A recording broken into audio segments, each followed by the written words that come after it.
Ma'am, this entrance is for real AI leaders, not people looking for free networking badges. The words landed like a door slamming shut. Conversation slowed. Heads turned. The polished lobby of the Orion Private AI Summit suddenly felt smaller. Screens glowed along the walls.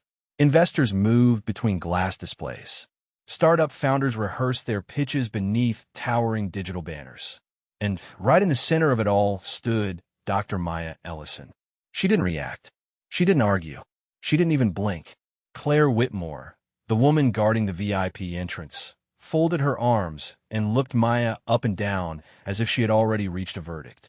Maya wore a charcoal blazer, black slacks, and comfortable flats.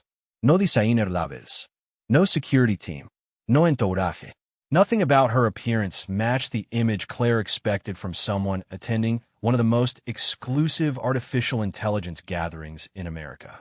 Around them, dozens of attendees pretended not to stare. Some glanced away. Others watched openly.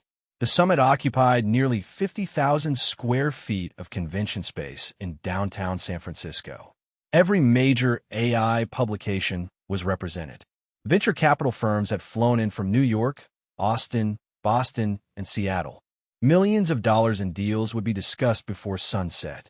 Yet somehow, at 9:17 in the morning, the biggest story in the building stood silently at the front entrance. Maya calmly extended her digital invitation. Claire barely looked at it. "There's no way this belongs to you," she said. Her voice carried farther than she intended. A few people nearby exchanged uncomfortable looks. Maya lowered her hand. "Run the name again." Her tone was measured, controlled. Claire smirked. "I already did." She tapped her tablet with exaggerated confidence. "Nothing." Maya knew that wasn't true. She could see the hesitation, the quick glance, the rushed dismissal. But she said nothing. 20 feet away, a young founder named Tasha Monroe stopped walking. Something about the exchange felt familiar. Too familiar. She had seen that look before. The look people gave when they believed someone didn't belong in the room. Near the registration desk, Ethan Park adjusted his conference badge and looked toward the commotion. He couldn't quite place Maya's face, but there was something recognizable about her calm. Most people challenged in public became defensive. Some became angry. Maya didn't either. She stood there as if the outcome had already been decided. The massive LED wall behind the lobby flashed promotional videos celebrating innovation, inclusion, and the future of technology.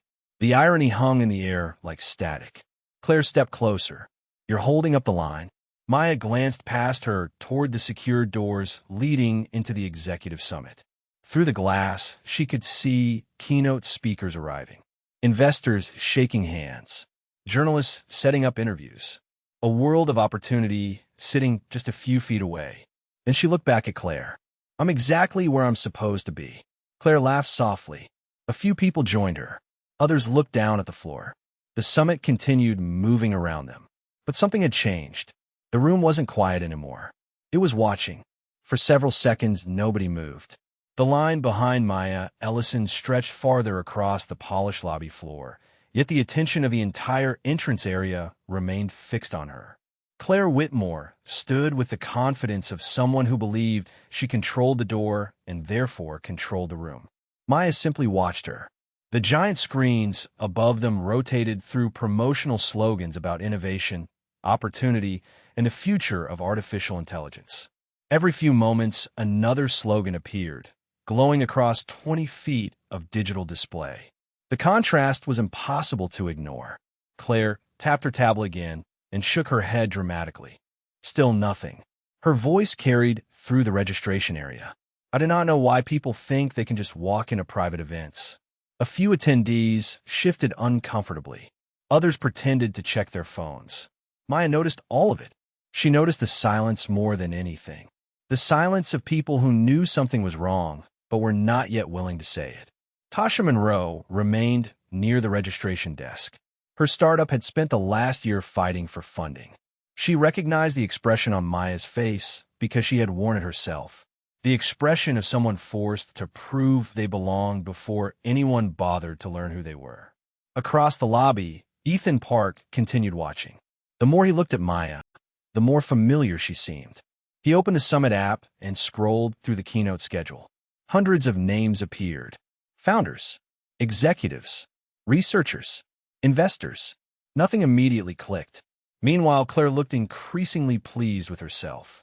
"You should probably head back to the public expo floor," she said. "The private summit is for invited leaders." Maya tilted her head slightly. "And how do you define a leader?" The question landed harder than Claire expected. For a moment, she had no answer. Then she laughed. "Trust me, I know one when I see one." Several people nearby exchanged glances. The air felt heavier now. Not louder, just heavier. Then a tall man in a navy suit approached from the secured hallway beyond the VIP entrance. His conference badge identified him as Grant Holloway, Director of Operations. The moment Claire saw him, her confidence doubled. "Perfect timing," she said. "We have another access issue." Grant barely looked at the screen in her hand. Instead, his eyes settled on Maya. One quick glance. One instant judgment. "What seems to be the problem?" he asked. Claire folded her arms. "She claims she belongs inside." Grant nodded, as though that explained everything. "I see." Maya said nothing. Grant stepped closer. "This summit hosts some of the most influential people in technology. Access is restricted for a reason." Maya met his gaze. "Then perhaps you should verify my credentials before making assumptions." Grant smiled politely, but there was no warmth behind it. People usually say that when they do not have credentials. A few quiet laughs emerged from the crowd. Tasha looked away in frustration. Ethan frowned. Something about the exchange felt increasingly dangerous, not because voices were rising, but because they were not. Maya remained completely calm. The calmer she became, the more uncomfortable the room felt. Grant finally extended his hand. "Name?" "Dr. Maya Ellison." The moment the words left her mouth, Ethan froze. He knew that name. He absolutely knew that name. But before he could speak, Grant glanced at Claire and smiled. "Interesting," he said, "because if you were really Maya Ellison, you would already be inside." The lobby seemed to pause around those words. Grant Holloway stood perfectly still, the faint smile on his face suggesting he believed he had just exposed a lie. Claire Whitmore looked almost relieved. To her, the situation was already resolved. The woman in front of them had given a name that sounded important, and therefore must have been pretending. Maya Ellison did not respond immediately. She simply studied Grant for a moment, as though measuring the distance between confidence and competence. Around them, attendees continued gathering near the entrance. The line had nearly stopped moving. People who had been rushing toward networking sessions now lingered along the edges of the lobby, sensing that something larger was unfolding. Ethan Park felt his pulse quicken. He knew exactly where he had heard the name. 3 months earlier, he had attended a machine learning conference in Boston where nearly every presenter referenced Ellison Neural Systems. The company's infrastructure powered research labs, enterprise platforms, and advanced language models across the country. Yet the woman standing before him looked nothing like the celebrity executive magazines usually portrayed. There were no photographers, no luxury branding, no signs announcing her importance. Just calm. Grant folded his arms.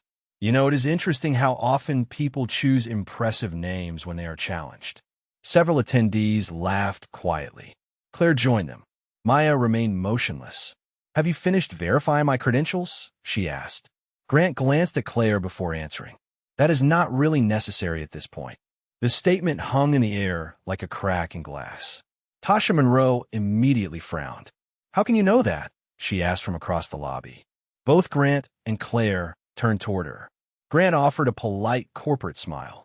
"Because if someone at that level were attending this summit, we would know." Tasha looked unconvinced. "Would you?" Grant's smile faded.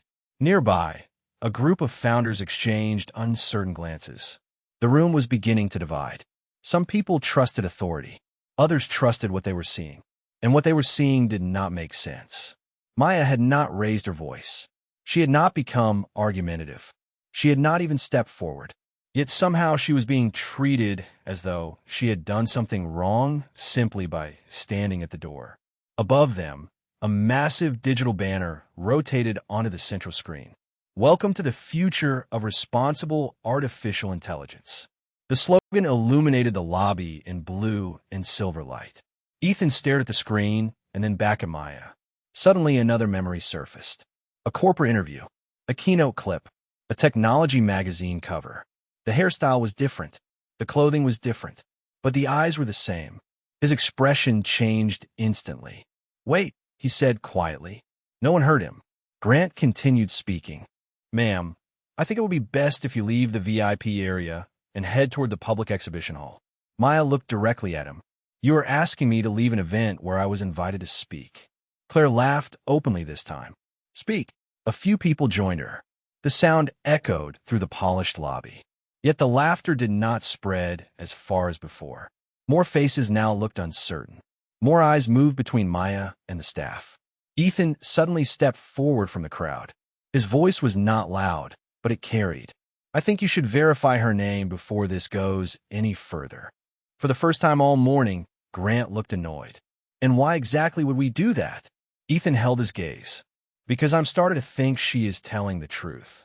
The atmosphere inside the lobby shifted again. Not dramatically, not all at once. It moved the way a storm moves across the horizon, slow enough to ignore until suddenly everyone realizes the sky has changed. Grant Holloway looked at Ethan Park with visible irritation. He had expected agreement. He had expected silence. What he had not expected was resistance from someone wearing a founder badge. "And what exactly makes you think that?" Grant asked. Ethan hesitated for only a second. "Because I have seen her before." Claire crossed her arms tighter. "On social media?" she asked sarcastically. A few nervous laughs followed, but fewer than before. Ethan shook his head. "No, at a machine learning conference in Boston." Grant dismissed the comment immediately. Lots of people attend conferences. Maya remained quiet. Her stillness was becoming impossible to ignore. Every time someone challenged her, she responded with less emotion than the person accusing her.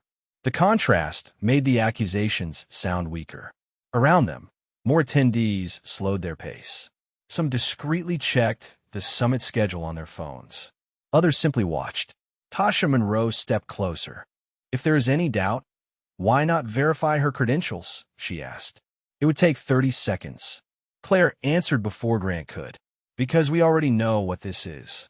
The certainty in her voice sounded rehearsed. Maya looked at her. "Do you?" Claire met her gaze. "People try to gain access to exclusive events all the time." Maya nodded slightly. "And how many of them arrive using their real name?" Claire did not answer. Grant quickly stepped in. "This discussion is over." He gestured toward the public exhibition area across the convention center. "You need to leave the VIP entrance." Maya glanced toward the secured doors again. Through the glass, she could see executives arriving for the morning keynote. Several digital displays rotated through sponsor logos. One logo appeared larger than the others. Ellison Neural Systems. The name illuminated the hallway beyond the doors in bright, white letters. Ethan saw it too. His eyes widened. Then another piece clicked into place. He immediately opened the summit application and searched the keynote roster. His finger froze over the screen. There it was. Not buried, not hidden, featured. One of the headlining sessions scheduled later that afternoon. Dr. Maya Ellison, founder and chief executive officer. Ethan looked up so quickly that several people noticed. "Oh no," he whispered. Tasha heard him. "What?" Ethan turned his phone toward her. The color drained from her face. Meanwhile, Grant continued speaking as though nothing had changed. "We have procedures for a reason." Maya finally responded. "Procedures are supposed to reveal facts, not replace them." The sentence landed with unusual force. Nearby conversations stopped completely. Claire shifted her weight. For the first time all morning, uncertainty flickered across her face. She could feel the crowd changing. People were no longer watching Maya. They were watching her. They were watching Grant. They were measuring every word, every assumption, every decision. And somewhere deep inside the convention center, less than 100 feet away, a countdown had already begun without any of them realizing it. The crowd was no longer pretending to ignore what was happening. People who had arrived to discuss artificial intelligence, venture capital, and billion-dollar innovation were now standing shoulder to shoulder near the entrance, watching a completely different lesson unfold. Ethan Park stared at the keynote listing on his phone and then back at Maya Ellison. The photograph attached to the summit schedule was older, more polished, taken under studio lighting, but there was no doubt. It was her. The realization hit him like a dropped weight. Beside him, Tasha Monroe looked at the screen and slowly shook her head. "They really did not check," she whispered. Ethan swallowed. "Not once." Meanwhile, Grant Holloway continued speaking with the confidence of a man who had not yet discovered he was standing on a collapsing floor. "We're done discussing this," he said.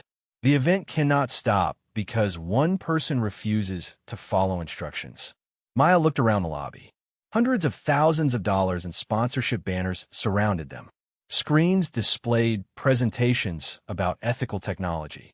Investors carried coffee cups bearing slogans about inclusion and innovation. Yet none of it seemed to matter at that moment. Claire Whitmore stepped forward again. "You need to move away from the entrance." Her voice was firmer than before, but something had changed. She could feel the room slipping away from her. Maya remained calm. "You have had multiple opportunities to verify my credentials." Claire immediately answered. "We already know everything we need to know." The statement drew visible reactions from several attendees. A founder near the back lowered his phone and frowned. Another attendee quietly began recording. Nobody announced it. Nobody asked permission. The room simply started documenting what it was witnessing. Tasha finally spoke louder. "That is not verification." Grant turned toward her. "Excuse me?" "Verification means checking facts," she replied. "You skipped that part." Several heads nodded. The tension spread through the lobby like electricity moving through a wire. Maya noticed every face. Some looked uncomfortable. Some looked embarrassed. Others looked angry. But one thing was becoming clear. People were beginning to question the story they had been told.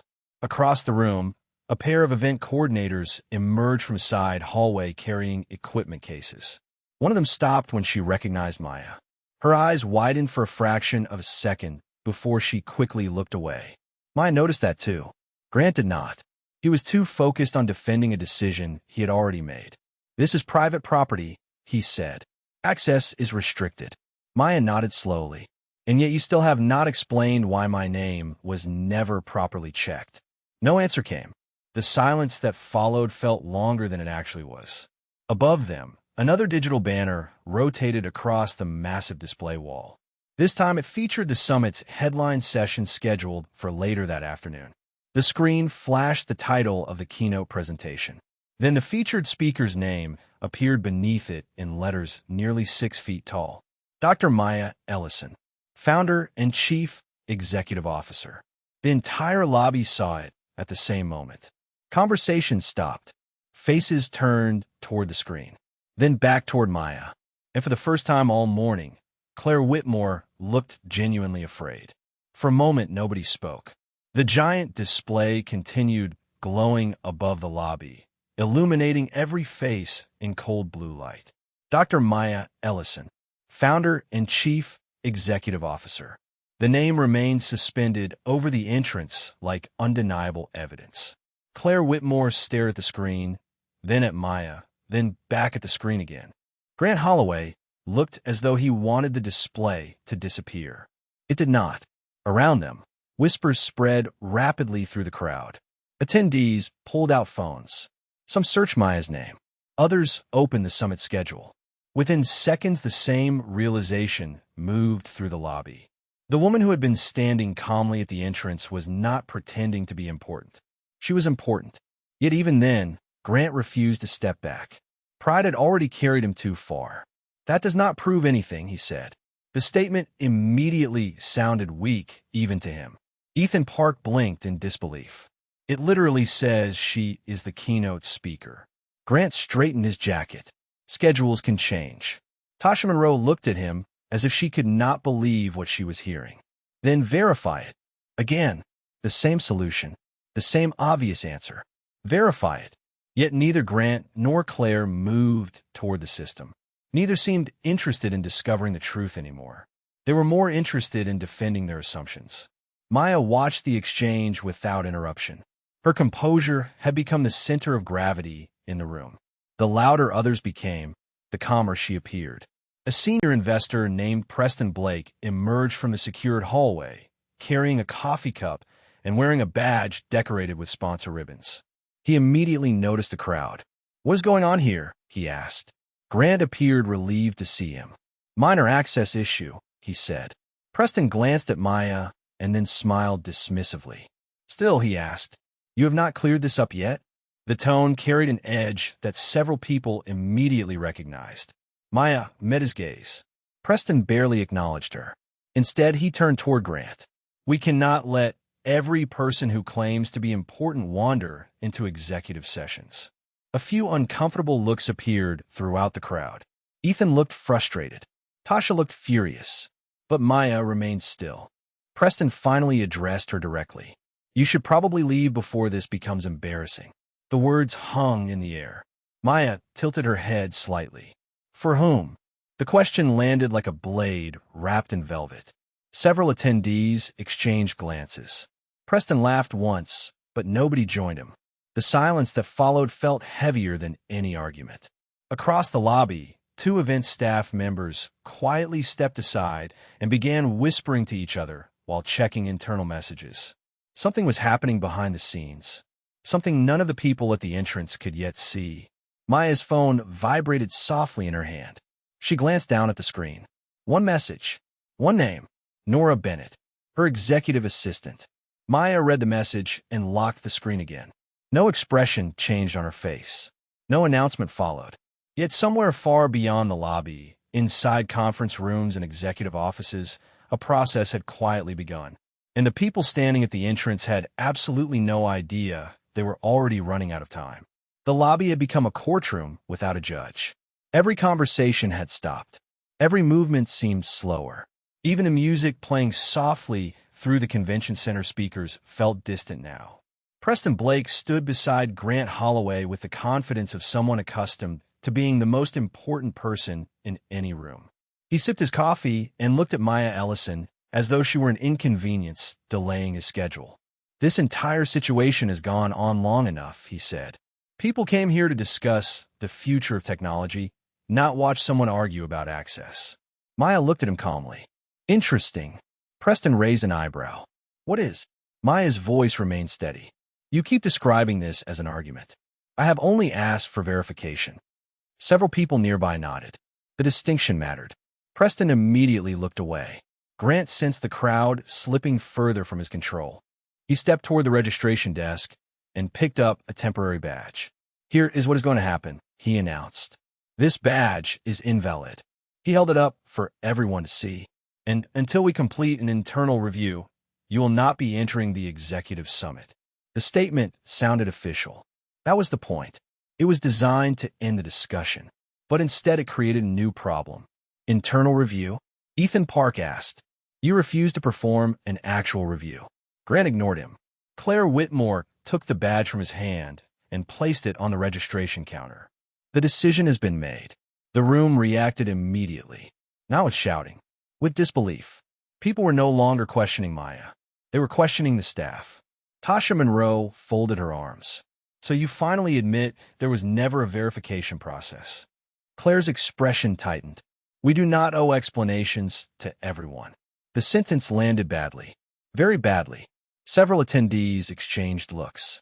One venture capitalist quietly stepped away from the line and began recording notes into his phone. Another attendee opened a social media app. The story was spreading beyond the lobby now. Maya noticed neither reaction. Or rather, she noticed both and chose not to acknowledge them. Her focus remained on the people standing directly in front of her.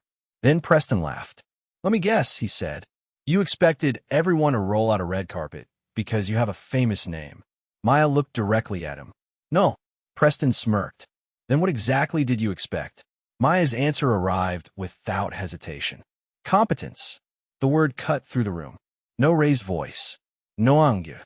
Just a fact. Several attendees lowered their eyes. Others looked at Grant and Claire. The silence became unbearable. At that exact moment, Maya's phone vibrated again. She glanced at the screen. Another message from Nora Bennett. This time there were only 4 words.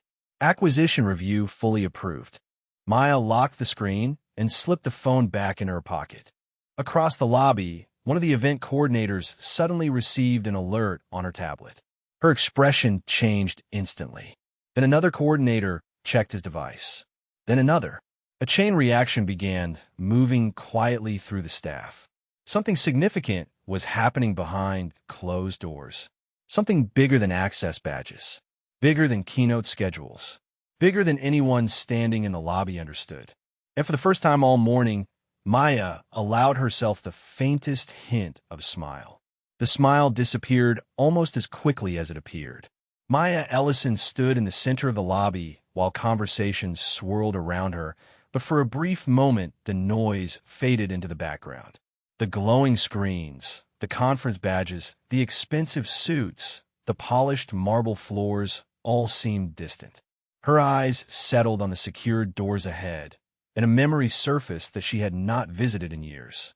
She was 24 years old again, standing inside a research facility outside Boston. The building was smaller than this convention center.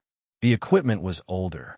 The budgets were tiny compared to the billions being discussed here today. Yet she remembered every detail.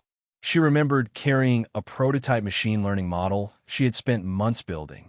She remembered arriving early. She remembered believing that if her work was good enough, nothing else would matter. Then she remembered the receptionist looking past her instead of at her. She remembered being asked whether she was delivering equipment. She remembered explaining that she was there to present research. She remembered the silence that followed. Not hostile, not loud, just dismissive. The kind of silence that quietly informs a person they have already been judged. Back then, she had spent the entire presentation proving she belonged in the room before anyone listened to a single idea. The memory remained sharp because it had happened more than once.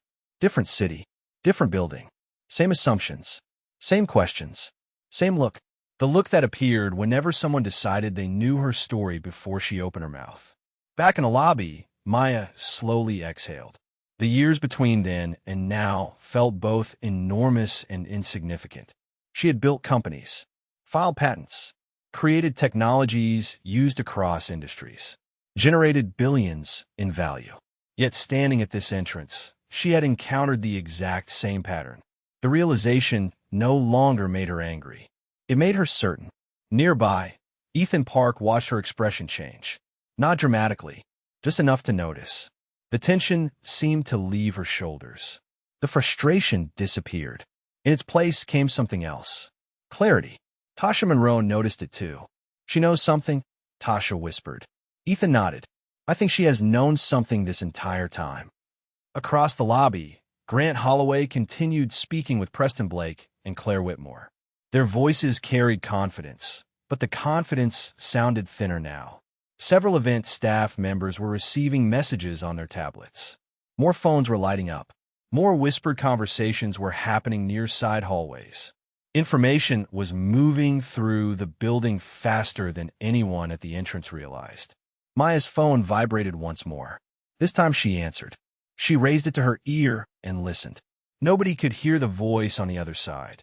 The entire lobby seemed to lean closer anyway. After several seconds, Maya spoke. Thank you, Nora. She paused. Proceed. That was all. One word. Proceed. Then she lowered the phone. Claire immediately crossed her arms. Calling someone important? She asked. Maya looked directly at her. No. The answer came calmly. Calling someone prepared. The difference between those two things settled over the room like a shadow. Nobody fully understood what it meant yet. But they were about to. The room did not understand what had just happened, but it could feel the shift. Maya Ellison slipped her phone back in her pocket and stood exactly where she had been standing for the last several minutes. Somehow the balance of power felt different. The crowd sensed it. Ethan Park sensed it. Even Tasha Monroe sensed it. The only people who did not seem to recognize it were the ones standing directly in front of her. Grant Holloway forced a smile that looked increasingly artificial. Well, he said, glancing around at the growing audience, I think we've spent enough time on this distraction. The word distraction immediately drew reactions. Several attendees exchanged looks. One investor quietly shook his head. Another stepped farther away from the registration desk, as though distancing himself from the situation. Claire Whitmore tapped her tablet again, trying to project confidence. The decision stands. Maya looked at her. Which decision? Claire frowned. You're not entering the executive summit. Maya nodded once. Based on what? No answer came. The question hung there. Again, the same simple question. The same missing answer. Across the lobby, a senior event coordinator hurried from a side hallway carrying a tablet. She stopped when she saw Grant and Claire surrounded by attendees. Her expression changed instantly. She checked her screen, then checked it again. The color drained from her face. Before she could approach, another notification appeared. Then another. Around the convention center, staff devices were lighting up one after another. Internal messages. Urgent message. Priority messages. Information was moving through the organization like a wave. Preston Blake noticed the coordinator's reaction. What is going on? He asked. She hesitated. I'm not sure. The answer was honest, and that honesty was more unsettling than certainty. Maya's phone vibrated once again. This time she did not answer. She simply glanced at the message preview. Acquisition Committee approved. Final authorization pending. She locked the screen. Ethan happened to notice the movement. He could not read the message, but he could see Maya's expression. She looked exactly like someone waiting for a train that had already left the station. Calm, certain, unhurried. Tasha stepped closer. You knew this would happen, did you not? Maya looked at her and offered the faintest smile. I suspected it might. Grant overheard the exchange. What exactly is that supposed to mean? Maya turned toward him. It means decisions have consequences. The sentence landed harder than anyone expected. Several attendees fell silent immediately. Nearby, the event coordinator finally received a phone call. She answered, listened, then looked directly at Maya. Her eyes widened. Oh, she whispered. Nothing more. Just one word. But the fear in her voice was impossible to miss. Preston straightened. What? The coordinator lowered the phone slowly. The board is involved. Silence crashed across the lobby. Grant laughed nervously. The board of what? The coordinator swallowed. Event Core Global. For the first time all morning, Maya said nothing at all. She did not need to. The storm she had quietly set in motion was no longer approaching. It had arrived. No one in the lobby seemed to breathe. The words Event Core Global echoed through the room long after the coordinator stopped speaking. Grant Holloway stared at her as if she had suddenly started speaking another language. Preston Blake looked irritated rather than concerned. Claire Whitmore simply looked confused. But confusion was rapidly becoming the most dangerous position in the building. The coordinator's phone rang again. She answered immediately. This time, everyone could hear enough of the conversation to understand that something serious was unfolding. Yes, she said quietly. She is still here. A pause followed. Her eyes shifted toward Maya Ellison. Understood. Then she lowered the phone. The silence that followed felt heavier than any argument that had happened all morning. Ethan Park watched the exchange carefully. Tasha Monroe did the same. Around them, dozens of attendees had stopped pretending they were merely passing through. They were witnesses now. Some held coffee cups. Some held tablets. Some held phones. All of them were watching the same story unfold in real time. Grant finally stepped forward. Someone needs to explain what is happening. The coordinator hesitated. The board has been in emergency meetings since this morning. Preston frowned. About what? She looked down at her screen before answering. About a pending acquisition. The words landed like a shockwave. Several attendees exchanged startled looks. Preston laughed once. An acquisition of what? The coordinator swallowed. Event Core Global. This time nobody laughed. Event Core was not a small company. It organized major technology conferences across the country. It managed sponsorship networks, executive summits, and investor events worth millions of dollars every year. The idea that someone could acquire it was difficult enough. The idea that such a process was actively happening at that exact moment was even harder to understand. Claire looked at Grant. Grant looked at Preston. Preston looked toward Maya. For the first time all morning, he studied her carefully. Really carefully, as though he were seeing her for the first time. Maya stood exactly where she had been standing for nearly 12 minutes. calm, patient, unmoved. Preston narrowed his eyes. Who exactly is acquiring Event Core? Maya looked at him. The answer arrived without hesitation. I am. The lobby froze. Every whisper stopped. Every phone lowered. Even the distant sounds of the convention center seemed to disappear. Grant blinked. That is impossible. Maya tilted her head slightly. Is it? Claire shook her head. You cannot be serious. Maya reached into her pocket and unlocked her phone. A message had just arrived from Nora Bennett. Final authorization complete. Ownership transfer executed. Effective immediately. Maya read the message once and locked the screen again. Then she looked directly at Grant, Claire, and Preston. Her voice never rose. It did not need to. You did not deny access to a stranger, she said. You denied access to the person who now owns the company running this event. The words struck the room with absolute finality. Nobody interrupted. Nobody challenged her. Because for the first time all morning, the facts had arrived before the assumptions could. The reaction was immediate. Not loud at first, just stunned. The kind of silence that arrives when reality suddenly moves faster than expectation. Grant Holloway looked as though the floor beneath him had shifted. Claire Whitmore stared at Maya Ellison with wide eyes, replaying every decision she had made over the last 12 minutes.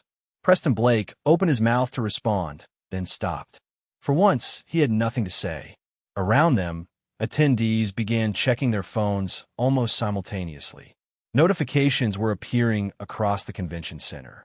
Internal messages, industry alerts, financial updates. News traveled quickly in technology circles, and acquisitions of this size traveled even faster. Ethan Park felt his phone vibrate. He glanced down and immediately froze. A business news alert had already appeared. Event Core Global acquired by Ellison Ventures. Effective immediately. He slowly turned the screen toward Tasha Monroe. Her eyes widened. It is real, she whispered. It is actually real. Across the lobby, several event staff members were receiving identical notifications. One coordinator stepped away from the registration desk and quietly removed her Event Core management badge. Another checked a company email and covered his mouth in disbelief. The chain reaction had begun. Maya watched everything unfold with the same calm she had carried all morning.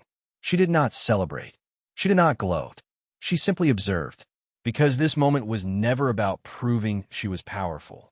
It was about exposing how quickly people reveal themselves when they think someone lacks power. Grant finally found his voice. Nobody informed us. The sentence sounded small the moment it left his mouth.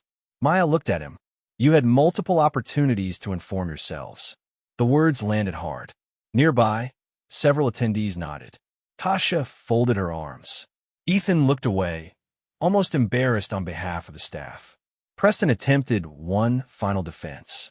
This was a misunderstanding. Maya turned toward him. A misunderstanding happens after facts are checked. Her voice remained even. You never wanted facts. Nobody challenged her. Because nobody could. The entire lobby had witnessed what happened. The assumptions, the dismissals, the confidence, the refusal to verify something that could have been verified in less than 30 seconds. Claire lowered her eyes. For the first time all morning, she looked uncertain. Not about Maya's identity.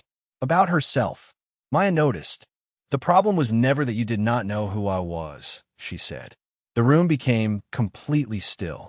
Every person listening understood instinctively that what came next mattered.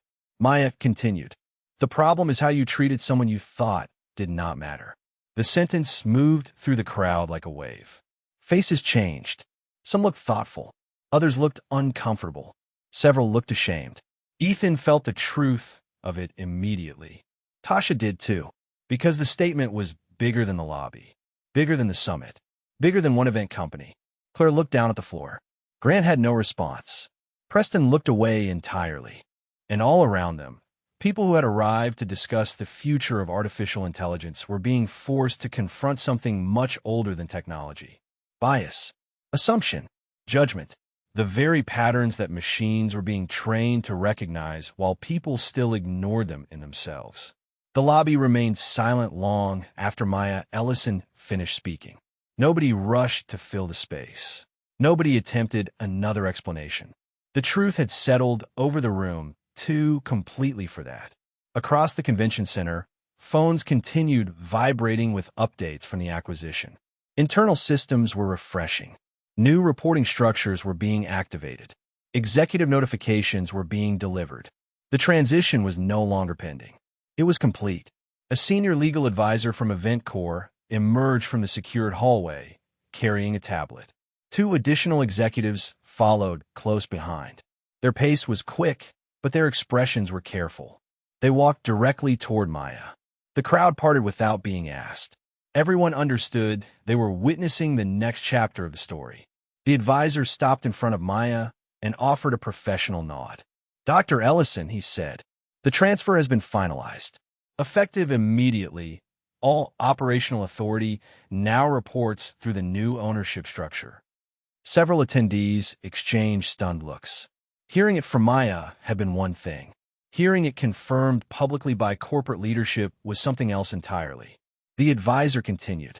"The board has also requested an immediate review of today's incident." Grant Holloway looked down. Claire Whitmore stared at the floor. Preston Blake quietly stepped back from the center of the crowd. The confidence that had surrounded him earlier had disappeared. Maya accepted the tablet the advisor offered and reviewed several pages without speaking. The room watched every movement. Finally, she handed it back. "Good," she said.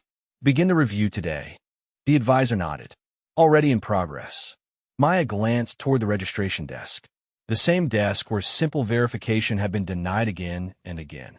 The same desk where assumptions had replaced facts. Then she looked at Grant and Claire. Neither could meet her eyes. "This review is not about punishment," she said calmly. "It is about accountability." Several people in the crowd nodded. Ethan Park did. Tasha Monroe did too. Maya continued. "Every organization develops patterns. The question is whether leaders are willing to see them." No one interrupted, because everyone had seen the pattern play out in front of them. The assumptions, the dismissals, the certainty, the refusal to check. A convention center filled with experts discussing intelligent systems had failed the most basic test of human judgment.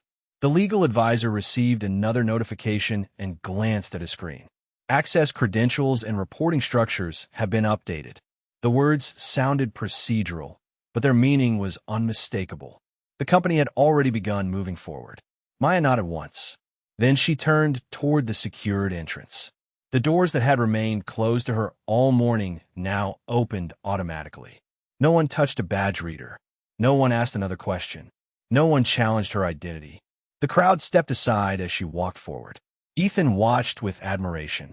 Tasha watched with pride. Even some of the event staff watched with a growing understanding of what had actually happened. This had never been about a badge. It had never been about access.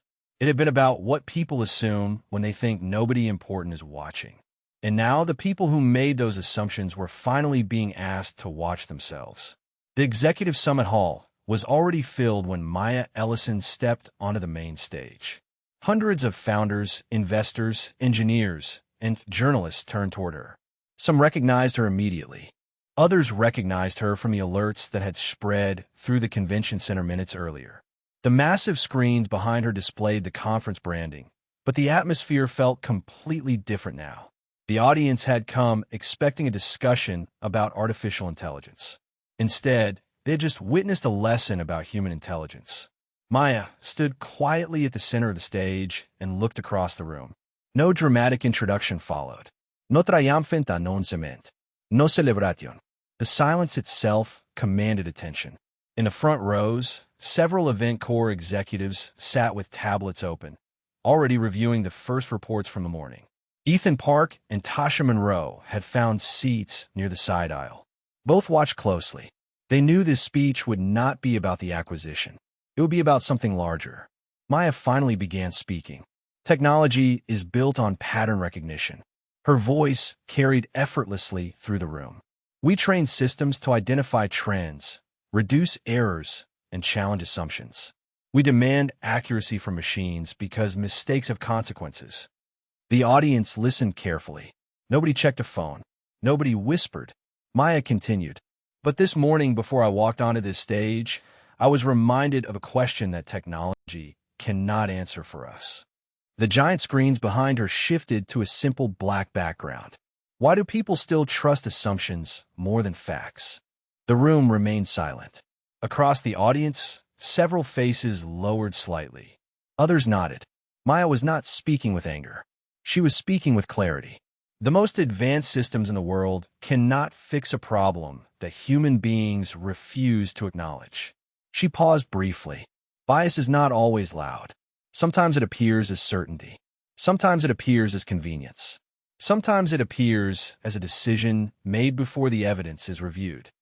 The words settled over the room. Every person present understood exactly what she meant. Maya looked across the audience one final time. This morning was never about a badge. It was never about access. It was about whether people are willing to see each other clearly. The hall remained completely still. Innovation means very little if opportunity is reserved for people who fit someone else's expectation of what success should look like. Several attendees began applauding. Then more joined them. The sound spread through the room until the entire hall was on its feet. Maya waited patiently for the applause to fade. Then she offered the final thought of the day. Artificial intelligence can recognize patterns, she said. The question is whether we will recognize our own. The audience rose again. This time the applause lasted longer. Much longer. Maya stepped away from the podium and toward the wings of the stage. Behind her, conversations were already beginning. Difficult conversations. Necessary conversations. The kind that create real change. And as she disappeared behind the curtain, one truth remained impossible to ignore. She had not needed an argument. She had not needed a confrontation. She had not even needed an introduction. The facts had spoken for themselves. And in the end, they always do.